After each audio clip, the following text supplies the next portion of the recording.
y justamente ya estamos en comunicación con otro de los candidatos. Bueno, en este momento entonces, Diego Hongewar de Boer, vamos a estar charlando con él. Él es candidato a secretario general para el gremio por la lista Celeste y Blanca. Así que, Diego, te damos la bienvenida. ¿Cómo estás? Hola, ¿qué tal, Magdalena? ¿Cómo están todos por ahí? Me hubiera gustado estar presente, pero bueno, por cuestiones laborales tengo que estar en la oficina acá en Tandil, en la Facultad de Humanas, donde yo trabajo, así que... Pero bueno, trataremos de que sea una conversación interesante y para toda tu audiencia, así que... Bien, nada, Diego. acá estamos en un proceso, como vos decías, de elecciones. El 11 es una oportunidad que tenemos todos los no docentes de elegir. Creo que tenemos que valorar el sistema de representación y utilizar los canales, como en este caso las elecciones, como para expresarnos, que la participación sea activa. Y bueno, creo que es un momento complejo a nivel nacional, que eso está impactando fuertemente hacia adentro en el claustro, y creo que amerita tener varias discusiones por delante y propuestas, y ser muy creativos a la hora de empezar a resolver y de qué manera afrontamos los problemas que estamos viviendo en el cotidiano los no docentes de la universidad. Sí, absolutamente, Diego, como bien decís, además es por eso que también nos encanta poder conversar con ustedes, digo, con los tres candidatos que se presentan en esta ocasión, porque también entendemos la importancia que tiene una instancia democrática como son las elecciones del gremio no docente de nuestra universidad. Y bueno, en ese sentido, Diego, entonces consultarte no solo a términos personales, sino también pensando en toda la lista que vos integrás, la lista Celeste y Blanca. Bueno, ¿cuáles son los motivos o cuál es la motivación, digamos, para presentarse en esta ocasión a las elecciones del gremio Atumba? Sí, nosotros somos un espacio que construimos alrededor hace ya de 4 años, que venimos transitando varios compañeros. Intentamos pensar los problemas reales que tiene el claustro. Intentamos también de alguna manera hacer una lista, en este caso para una elección que sea lo más representativa de toda la región. Intentamos, por lo menos, nuestra voluntad y vocación es saber qué le pasa a cada uno de los no docentes en distintas sedes. Digamos, estamos muy acostumbrados muchas veces a hablar del centralismo de Tandil, entonces hay que empezar a romper con ciertas, por lo menos, no sé si, a ver cómo te lo puedo expresar de alguna manera más simple. Digo, que las decisiones se tomen en Tandil, por lo menos una mirada que uno, o una voz que uno escucha cuando recorre los lugares. Me parece que hay que ser abiertos, saber las realidades que tienen cada una de las sedes, y en función de eso tener un sindicato que te presente, que defienda los derechos de los trabajadores, y más en una coyuntura tan complicada con la que estamos atravesando hoy en día, donde... mira, te puedo contar, nosotros intentamos hacer una encuesta que fue anónima para tener un diagnóstico de la situación en la cual se encuentran los no docentes, más allá de nosotros tener ideas, propuestas de cómo tenemos que abordar esta realidad, pero sí saber bien cuál es la voz y, digo, cuáles son los problemas reales que tiene el no docente. Hoy aparecen muchos temas que de alguna manera nosotros, como claustro, y más lo que queremos ocupar un lugar de representación, porque para eso nos presentamos, para hacernos cargo de estos problemas que nosotros venimos anunciando y que los no docentes nos dicen de lo que pasa en cada uno de los lugares de trabajo. Tenemos situaciones muy complejas, desde situaciones salariales, desde condiciones laborales, desde temas de salud mental. Digo, es un proceso muy complejo que vamos a tener que ser muy creativos a la hora de cómo empezamos a abordar todos estos problemas, porque, y lo vengo repitiendo hace un tiempo bastante hasta esta parte, de que es un momento de contención. Nosotros estamos viendo, y yo no voy a develar ninguna realidad que sea oculta, digo, no le voy a decir tampoco algo que no sea muy obvio, pero estamos viendo muchos no docentes que están dejando la universidad. Reducen sus jornadas de trabajo porque buscan otra oportunidad, licencian. Entonces, nosotros tenemos que pensar en ver cómo hacemos para contener a esos no docentes, y requiere hacer otro tipo de sindicato.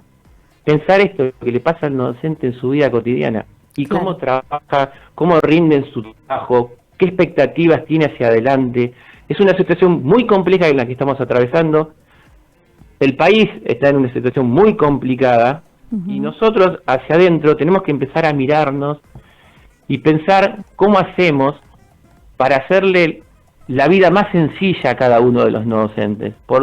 Creo que esa es la cuestión fundamental, que es la que hay que abordar, y por eso nosotros tenemos la vocación de presentarnos. Hay muchas cosas que se pueden hacer en el corto plazo, pero me parece que con esta mirada y no hacer como que no pasa nada, porque esos procesos políticos a nivel nacional impactan muy fuertemente y nosotros en el cotidiano lo estamos viviendo, ¿sí? Tenemos situaciones desde frustración, no hay expectativas, la gente piensa abandonar la universidad, se formó, apostó a este lugar. Es muy difícil la situación que estamos atravesando hoy y creo que no hay que mirar para otro lado.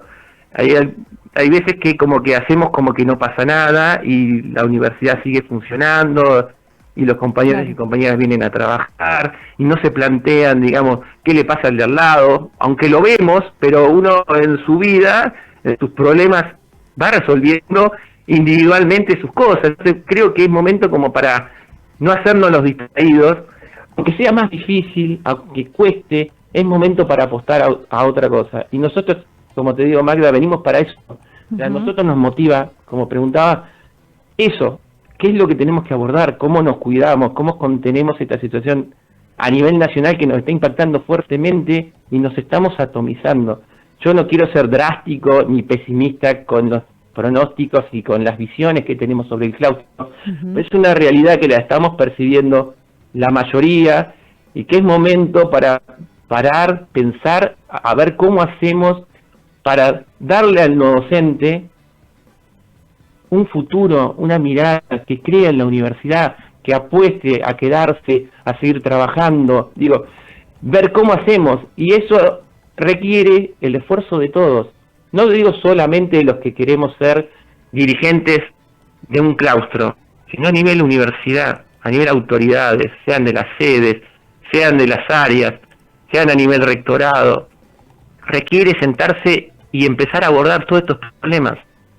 Hasta de conflictividad laboral, pero siempre todo, no es una situación que ya la hemos vivido. Yo en este caso tengo 48 años, voy a cumplir 49. Sí.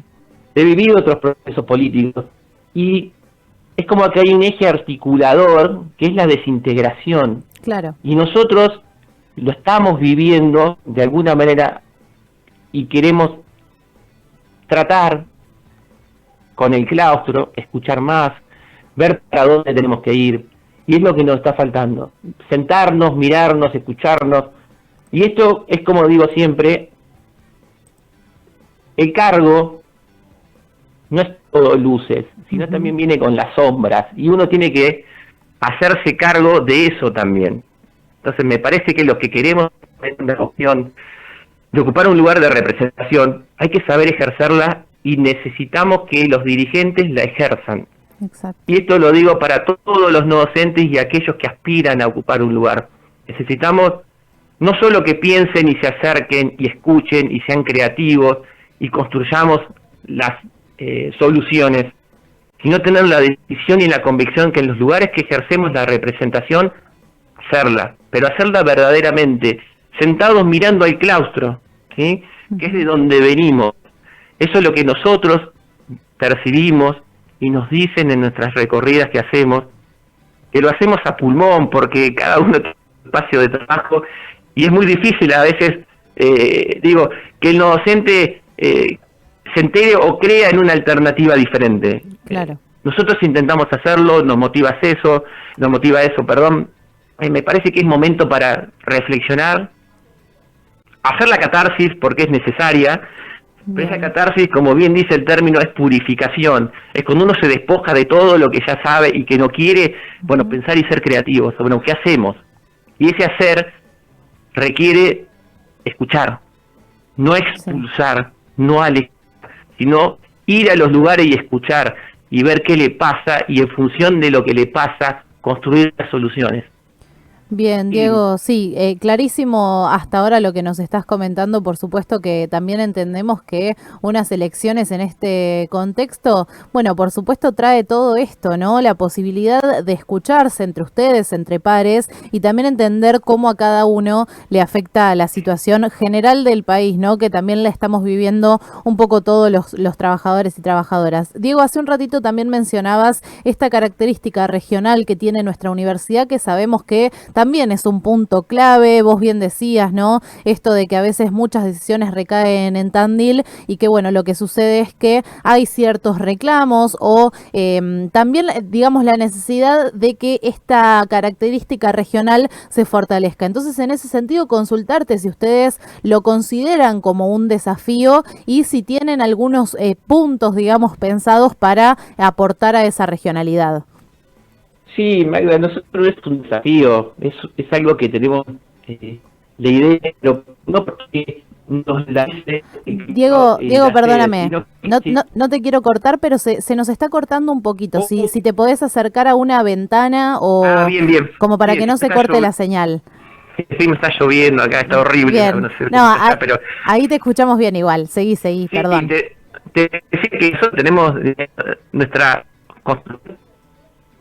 los hechos de nuestra No, Diego, punta, perdón, se está cortando. Hola. No, sí. A ver ahí. ¿Ahí me escuchás? Sí, ahí un poco mejor, a ver.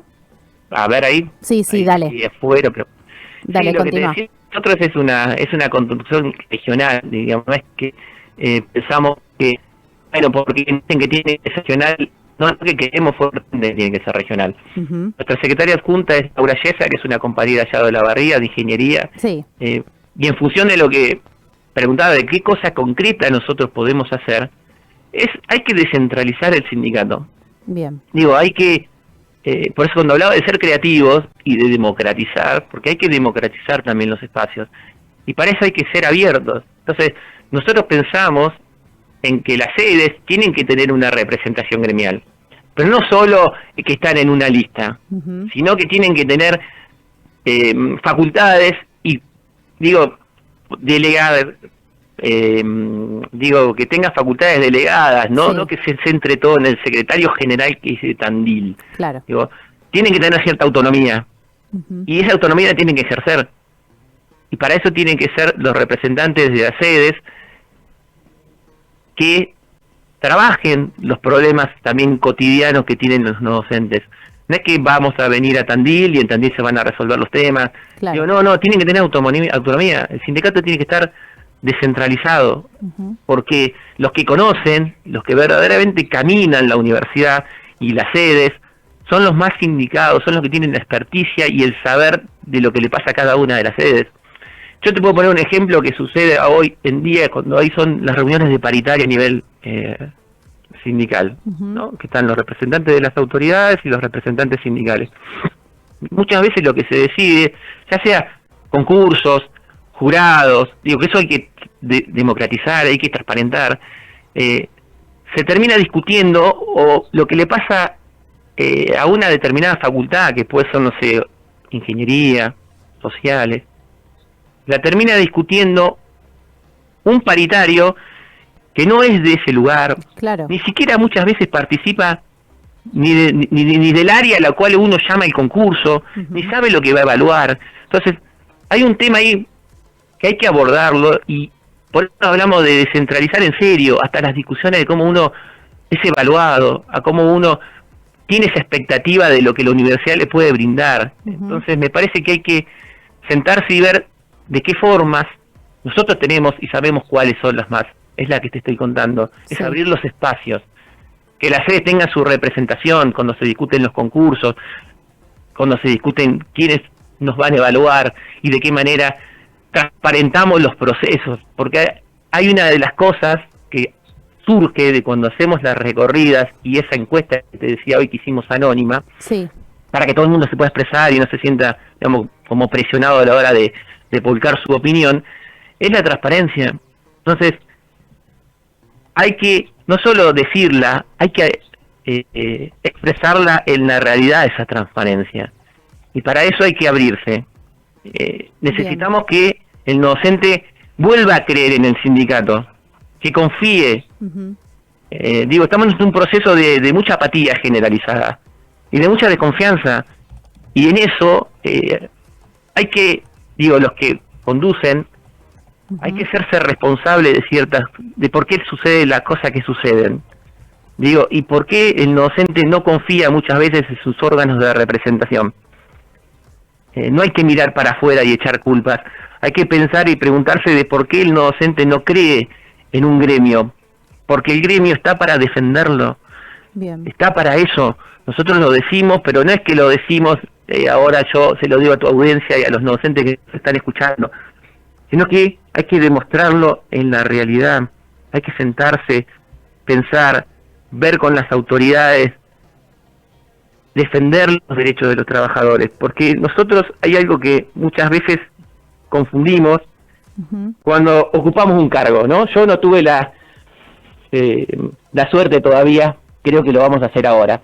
Bien. Pero no olvidarse de dónde uno viene, porque uno es representante del claustro, es representante no docente. Cuando uno trabaja y negocia y construye políticas con las autoridades TEN, porque esto es siempre una negociación, hay veces uno puede tener mejores relaciones, más o menos, pero uno siempre está sentado, ¿no? Y tiene que mirar de dónde viene. Y eso es algo que todo el claustro, en su mayoría lo percibe. Entonces necesitamos representantes que sientan que representan a los no docentes. Bien. Y creo que nosotros, por nuestro recorrido que tenemos en la vida universitaria, en mi caso mío personal, desde los 18 años que estoy en la universidad, estudié en la Facultad de Humanas, me formé, participé en centro de estudiantes, luego soy docente también, trabajo como no docente hace 22 años, entonces en un proceso de un largo tiempo, me parece que es momento para que el no docente confíe, ¿sí? Volver, acercarse, bien, con todo lo que eso implica, ponerse de acuerdo, construir soluciones. Pero si no lo hacemos y hacemos como que no pasa nada y sigue todo como una cuestión media natural por orden de sabe de quién, creo que estamos en un momento muy crítico y que, como les decía al principio, de esa desintegración la estamos viviendo nosotros en nuestro día a día en la universidad y en nuestros lugares de trabajo. Entonces, si no pensamos seriamente qué hacemos de ahora en más para adelante, creo que los que queremos ocupar un lugar, es lo que tenemos que pensar. Y para eso nosotros queremos ser elegidos, para ver qué hacemos ante esta realidad tan dura que está viviendo el no docente. Bien, Diego, la verdad que clarísimo hasta este momento la postura de la lista. Bueno, te agradecemos un montón, por supuesto, desde Radio Universidad que hayas podido comunicarte con nosotros y, bueno, por supuesto, poder entender en profundidad cuáles son las líneas que ustedes quieren para este sindicato no docente que, bueno, justamente va a estar entrando en elecciones el próximo miércoles 11 de marzo. Diego, te agradecemos muchísimo y te mandamos un abrazo grande de parte de todo el equipo de Radio Universidad. Muchísimas gracias. Bueno, Magdalena, yo les agradezco a ustedes por el llamado, me hubiera gustado estar ahí. Es un debate que tenemos que darnos todos y todas, ver cómo construimos las soluciones. Repito, es un tema complicado el que está atravesando el claustro y requiere de la escucha y de ser creativos y de mirar al de al lado y ver qué hacemos con los problemas que estamos percibiendo y no hacernos los distraídos. Y verdaderamente el 11 es una oportunidad que tenemos, casi les diría que es histórica. O sea, ejerzamos la representación. Nadie, va a controlar a quién quiere ir a votar. Tratamos de garantizar la libertad, que haya mesas en todos los lugares, que el no docente por favor se acerque, exprese, y acá nosotros lo que llamamos es casi a la conciencia moral. Sabemos lo que no queremos. ¿Sí? Es momento de que eso se traduzca, como tenemos nosotros este sistema, en una elección. Entonces, yo les pido a tu audiencia y a los que nos están escuchando que por favor ejerzamos ese derecho, que nadie va a controlar a las personas que vayan a votar, que se sientan libres y que, repito, apelen a lo que no quieren y confíen, ¿sí? Confíen y crean y que tengamos expectativas y que nosotros para eso estamos, para ver cómo resolvemos los problemas cotidianos del día del no docente. Así que nada, yo les agradezco y gracias por el llamado y saludos a toda la audiencia. Bueno, Diego, que sea una buena jornada el miércoles que viene y por supuesto fortaleciendo la democracia en la universidad. Muchas gracias. Muchas gracias a vos. Hasta luego. Bien, ahí pasaba entonces en esta ocasión Diego Hongeward de Boer. Bueno, justamente conversando con él, es candidato a secretario general del gremio no docente de la UNICEN, ATUNBA, por la lista celeste y blanca, y estuvimos conversando un poco sobre las líneas, ¿no?, que va a seguir esta lista para esta ocasión, que se estará llevando adelante el miércoles 11 de marzo. Ahora sí seguimos.